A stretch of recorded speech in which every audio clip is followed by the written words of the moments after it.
Welcome to this essential guide on harmonics, the hidden dirty power. This video is for modern electricians and covers how waveform distortion is generated and why it affects system reliability. We begin with the basics, understanding the fundamental difference between clean and dirty electricity. What are harmonics? Ideally, power is a clean 60 Hz sine wave. The fundamental frequency is 60 Hz. Harmonics are voltages or currents at multiples of this frequency. Total distortion is the jagged, dirty waveform that results when these mix.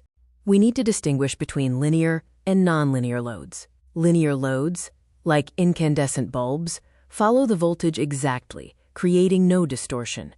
Nonlinear loads, such as LED drivers and VFDs, draw current in short pulses, creating distortion. The generation process involves rapid switching using transistors, which creates current pulses. These, quote, gulps of current result in waveform flattening and inject higher frequency noise into the system. Common harmonic sources include VFDs, which are the #1 source in industrial plants due to rectifiers.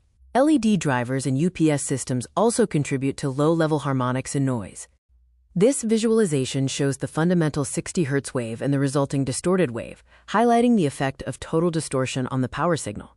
Next, we discuss the impact of dirty power and why it poses a danger to your electrical infrastructure. The triple N effect is critical in three-phase systems. Third harmonics are additive in the neutral, meaning the neutral can carry 1.7 to 2 times the phase current, even with balanced phases, which can lead to fires.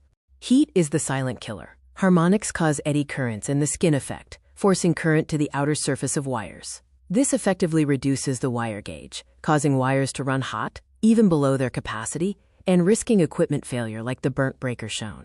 Harmonics create various equipment failure risks. They cause extreme heat in transformers, vibration and bearing damage in motors, internal fusing or exploding in capacitors due to resonance, and nuisance tripping in breakers.